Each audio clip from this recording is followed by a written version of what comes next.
Good morning, dear students. Today we'll see the new topic that is ectopic pregnancy. मैंने कभी आपके सामने बोला भी होगा कि ectopic pregnancy क्या होता है. मैंने इतना एक्सप्लेन तो नहीं किया है, बट मैंने इतना ज़रूर बताया था कि कहाँ कहाँ पर हो सकता है ectopic pregnancy and what is this. ठीक है. तो today will see the ectopic pregnancy in very detail कि क्या होता है एक्टॉपिक प्रेगनेंसी, कहाँ होता है, कैसे होता है, and what are the clinical manifestations of this ectopic pregnancy. Okay, so let's start with this definition. Any pregnancy where the fertilized ovum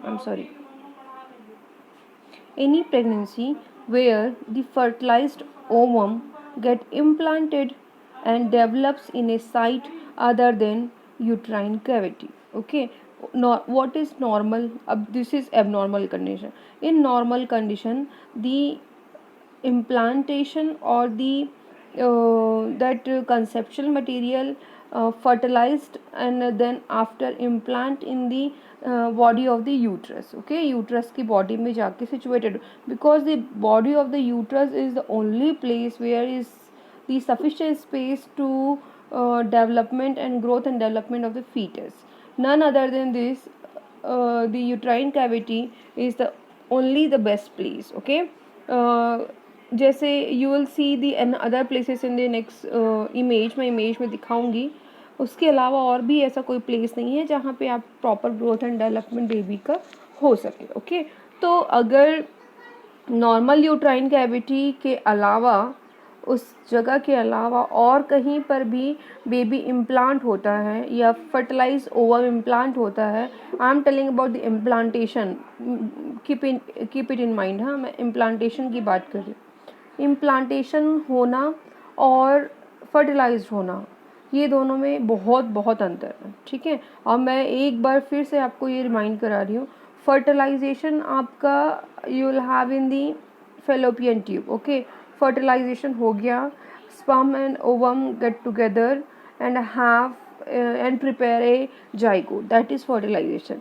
That fertilized egg again divides होने के बाद after 11th day it implant in a place that we call the uterine body of the uterus. Okay, तो वो वहाँ जाके implant होते हैं. This is very normal condition. अब अगर ये फर्टिलाइज्ड एग या फिर ये फर्टिलाइज्ड ओवम इम्प्लांट होने के लिए या तो यहीं रह जाएगा या तो इधर फिम्बरी में या फिर किसी भी बॉडी पार्ट्स में यूट्रस के चला जाता है, that is called that consider like ectopic pregnancy. Okay, it represents a serious hazard to a woman's health and reproductive potential, require prompt recognition and early aggressive intervention. ये जो condition होता है that is very serious and hazardous, बहुत infectious हो सकता है mother के लिए. क्योंकि यू जस्ट इमेजिन, अगर ये ट्यूबल प्रेगनेंसी है, अगर ट्यूब में फैलोपियन ट्यूब में प्रेगनेंसी हो गया, baby you will be able to see baby in first trimester कितना ग्रो. मैंने कल का इमेज दिखाया था ना आप लोग को फीटस का डेवलपमेंट, कि फीटस फर्स्ट ट्राइमेस्टर में कितना छोटा होता है, सेकेंड ट्राइमेस्टर में कितना.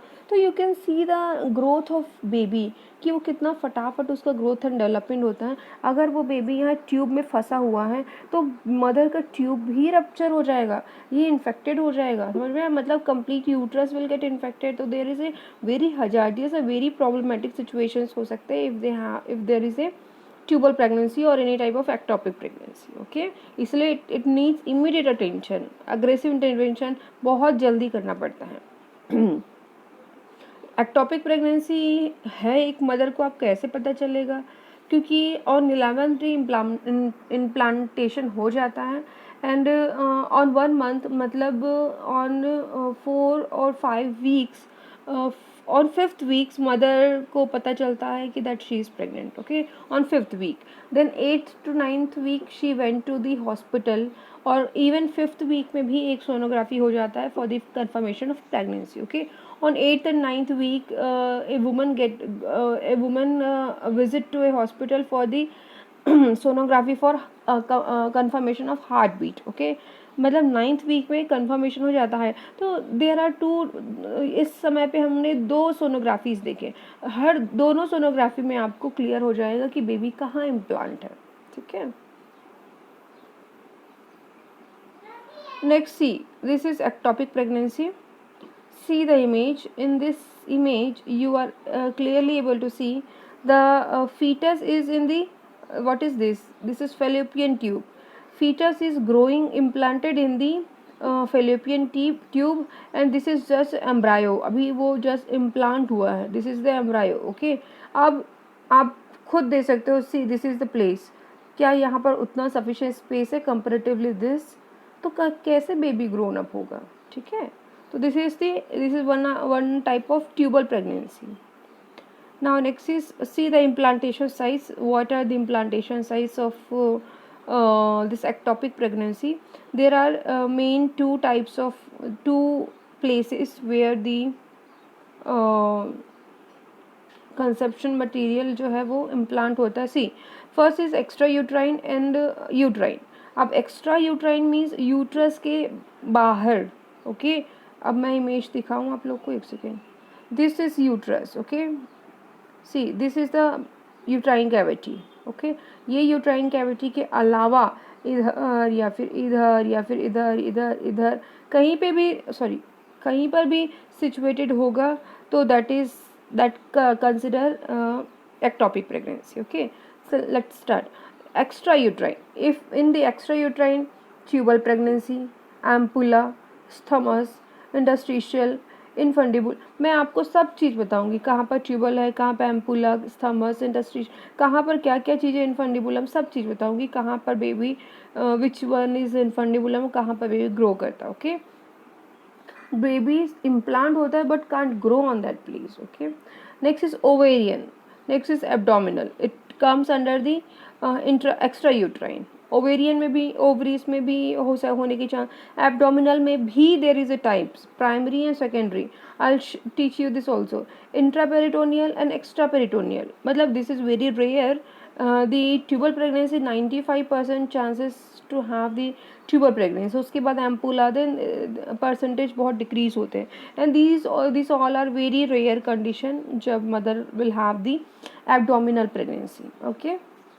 Next is uterine.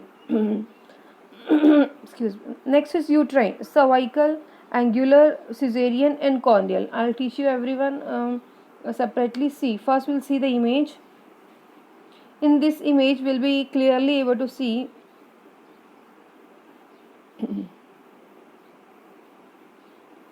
see, this is interstitial part. This is interstitial part.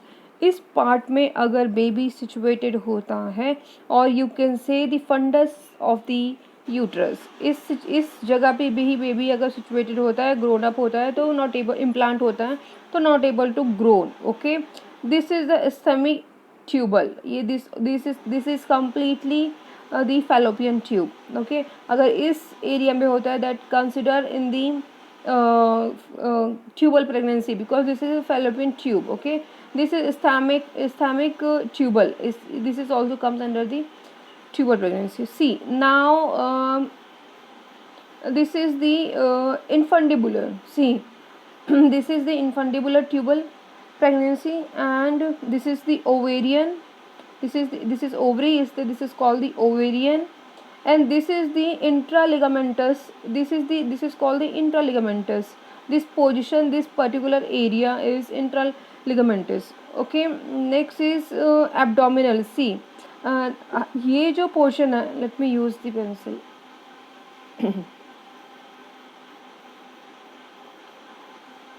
See, this is the structure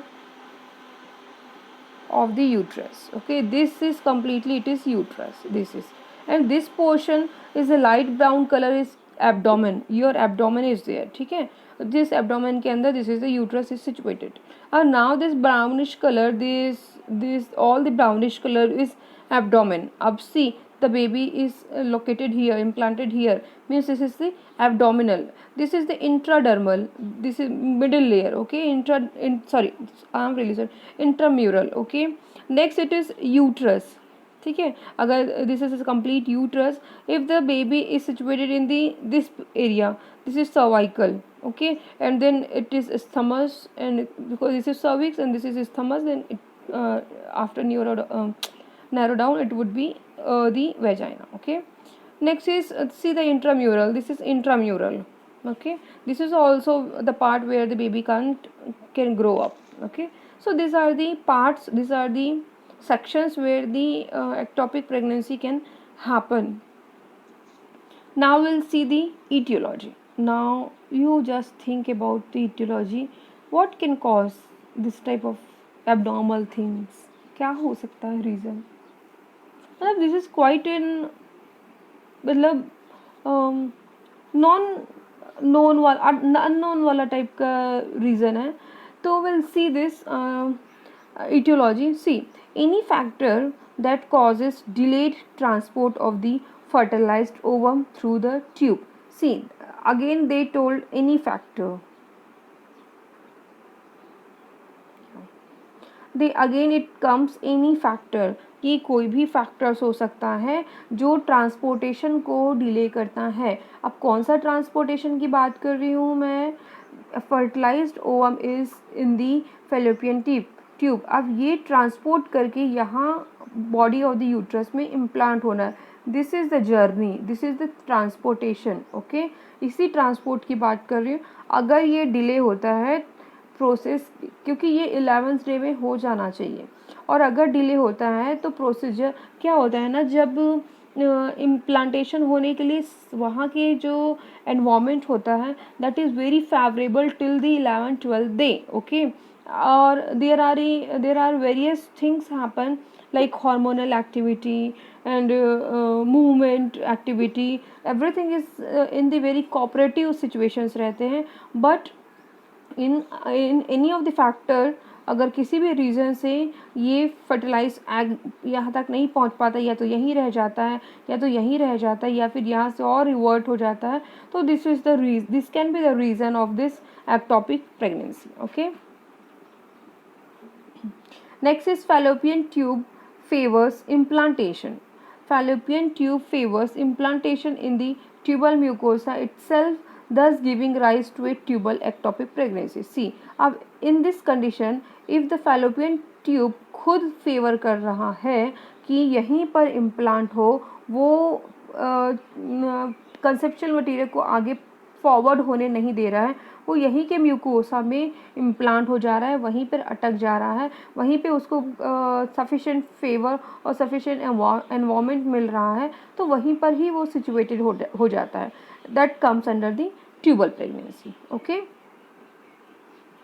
you will able to see the conceptual material will be the implanted in the tubes only. These factor में congenital और acquired, या definitely ये factors congenital भी हो सकता है, acquired भी हो सकता है. Now next is etiology of acquired, and next is I think, yeah, we'll see one by one.